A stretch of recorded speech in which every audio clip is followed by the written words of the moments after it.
আসসালামু আলাইকুম। আবারও চলে আসছি আপনাদের মাঝে নতুন একটা ভিডিও শেয়ার করব। আজকের ভিডিও হলো কোয়েল পাখি ডিম দিয়ে মিষ্টি কুমড়া, পেঁয়াজের পাতা, আলু দিয়ে আমি তরকারিটা তৈরি করে আপনাদেরকে দেখাবো কিভাবে তরকারিটা তৈরি করতে হয়। তাহলে চলুন শুরু করা যাক বন্ধুরা। এখন আমি কোয়েল পাখি ডিমটা দিয়ে দিলাম।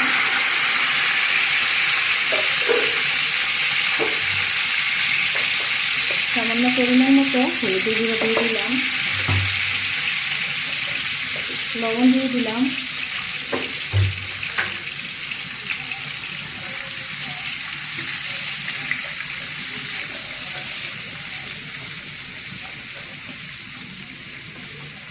আমি ডিমটা মিডিয়াম করে ভেজে নেব, চুলাটা জালটা কম রেখে।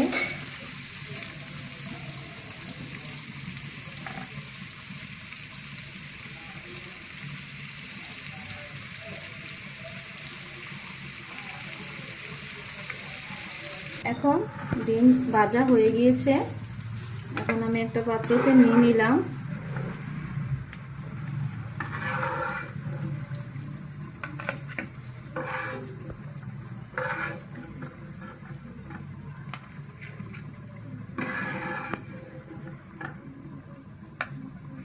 এখন আমি পেঁয়াজ কাঁচামরিচ কেটে রেখেছিলাম দিয়ে দিয়েছি।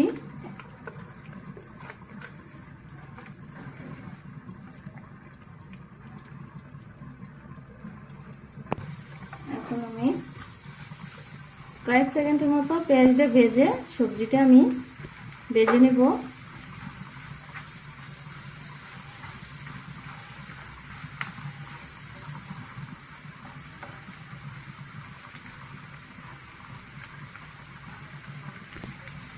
এখন আমার পেঁয়াজটা ভাজা হয়ে গেছে, এখন সবজিটা দিয়ে দিয়েছি।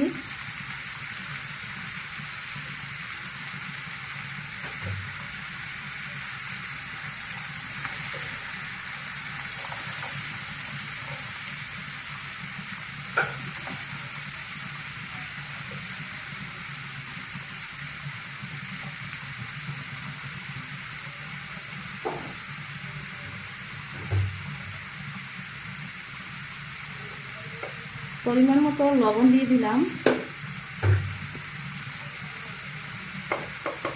1 চা চামচের মতো হলুদের গুঁড়া,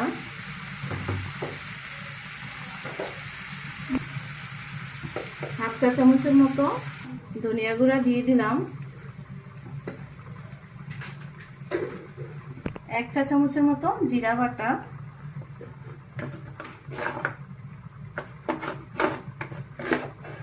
আদা রসুন বাটা 1 চা চামচের মতো দিয়ে দিলাম।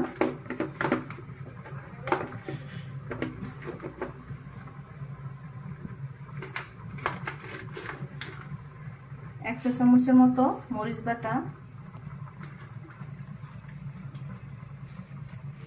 এভাবে মশলাটা দিয়ে দিয়েছি।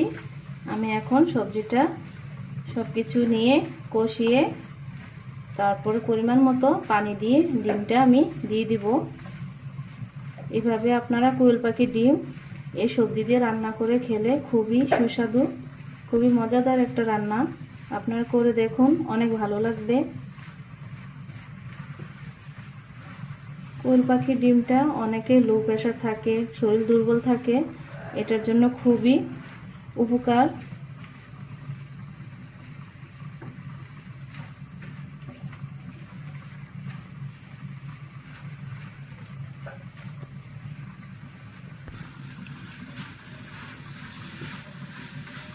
এইভাবে আস্তে আস্তে জালে সবজিটা কষাতে হবে। টমেটো নিয়েছি, টমেটোটা দিয়ে দিলাম এর মাঝে দিয়ে।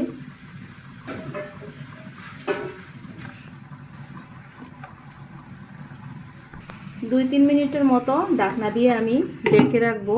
2-3 মিনিটের মতো হয়ে গিয়েছে। এখন আমি পরিমাণ মতো পানি দিয়ে ডিমটা দিয়ে দেব। সবজি কষানো হয়ে গিয়েছে।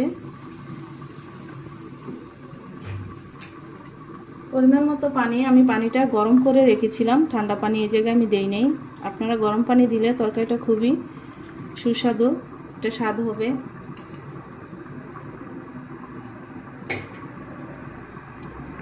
এখন আমি চুলার জালটা বাড়িয়ে দিয়েছি, বলক আসলে ডিমটা দিয়ে দিব। এখন আমি ডিমটা দিয়ে দিলাম।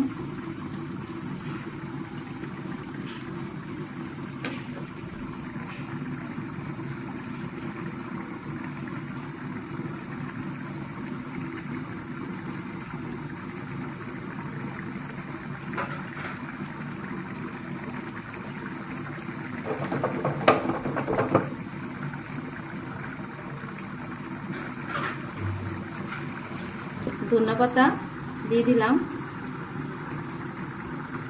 আপনারা ধনেপাতা থাকলেও দিতে পারেন, না থাকলেও দিতে পারেন। ধনেপাতা দিলে তরকারির স্বাদটা একটু বেড়ে যায়।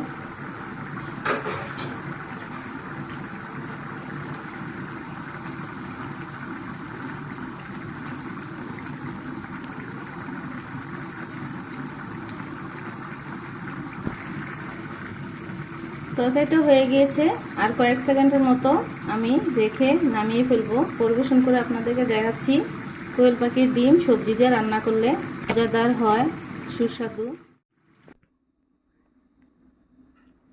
তৈরি হয়ে গেল আজকে কোয়েল পাখি ডিম দিয়ে একটা সবজি তৈরি করে আপনাদেরকে দেখিয়েছি। যেভাবে দেখিয়েছি আপনারা এভাবে করে দেখুন, খেতে খুবই সুস্বাদু। আমার ভিডিওটার মাঝে আপনারা থাকার জন্য খুবই ধন্যবাদ। আপনারা সুস্থ থাকুন, ভালো থাকুন, আমাদের জন্য দোয়া করবেন। আল্লাহ হাফেজ।